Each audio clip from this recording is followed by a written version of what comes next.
So our next storyteller, she has this talent for talking about very difficult things in a relatable and fun, delightful way.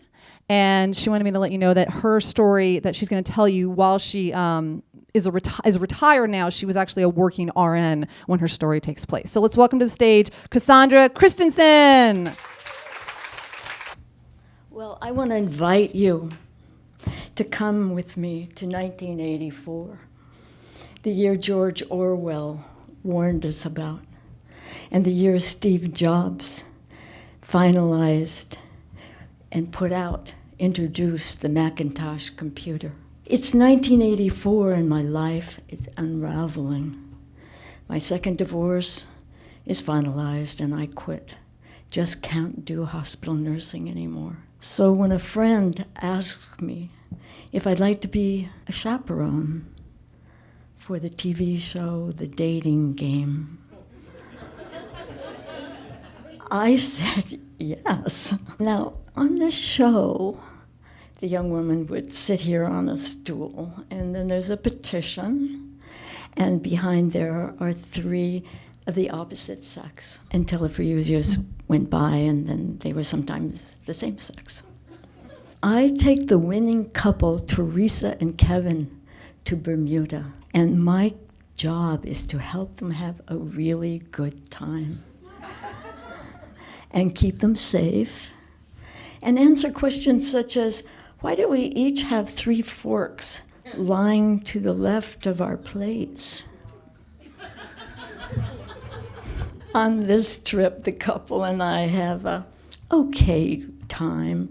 They're actually delightful, but do not care for a chaperone, no matter how nice I am. Flying back from Bermuda to the Miami airport, the pilot of our tiny plane says, "You better run. We're late to catch that plane back to LA." We have each packed for a week for those 2 days.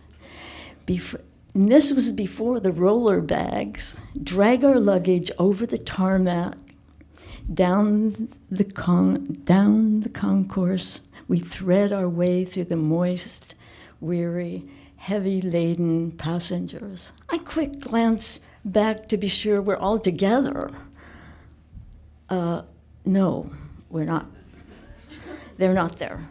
I panic, push my way back through the crowd, yelling, "Teresa, Kevin, Teresa, Teresa."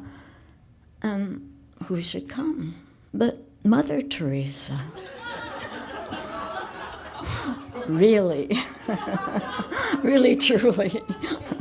She's draped in thin, white, flowing cotton, headdress with blue stripes just clearing her thick brows.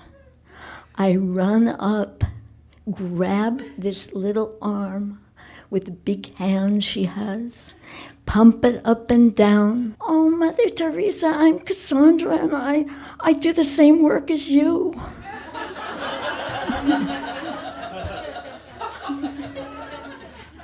That is definitely a problem. I scream inside myself and I go, "Oh my God, I'm a groupie." I do not pick up the dying off the streets of Calcutta.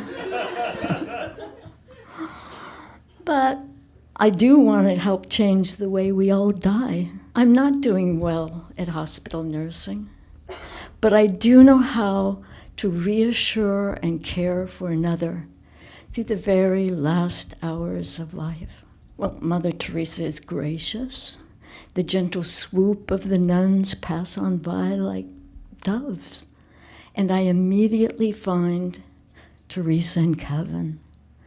Put them on the plane that seems to have waited for us. You go on to Los Angeles. I'm going back to see Mother Teresa. "How are you getting back home?" the young woman said with a really worried look.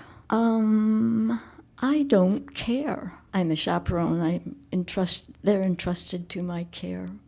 I say I don't care. I'm going back to see Mother Teresa. I definitely do not care how I will get back. The only thing I know, she's in this airport and I'm going to see her. Oh my God, yes. I find her sitting in a wide semicircle of nuns. She makes a place for me and says, "Now tell me what you do." Well, I don't want people to die alone. Door closed, families, friends told.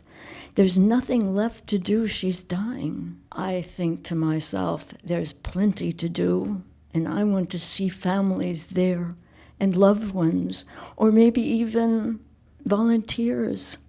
I want the one who lies there to know their lives made a difference. Favorite music playing, caring people sitting close, holding, singing. Mother Teresa gets very quiet. She looks far away and then she says, "Do you work with AIDS?" I say, kind of. Well, if the truth be told, I think nurses should be paid extra for their work with AIDS. And I'm embarrassed to say I'm homophobic. I have yet to know I myself am gay. She raises her body strong, points her finger directly into my face, and firmly, almost like a divine directive, she says, "You work with AIDS." And that's what I do with Marianne Williamson. It's generous help. I develop a little wonderful organization like the little engine that could.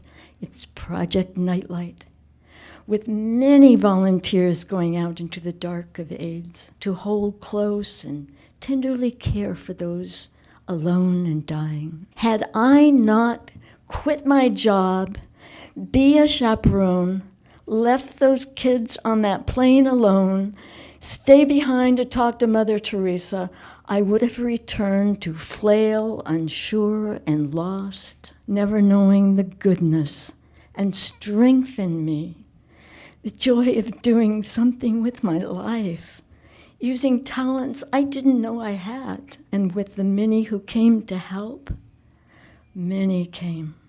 We together made a difference with our lives.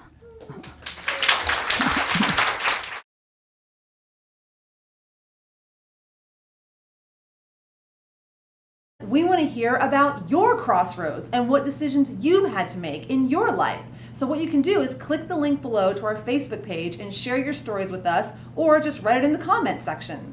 Also, if you're interested in telling a story in our September show, you can go ahead and email the email right down below. The theme for that month is music.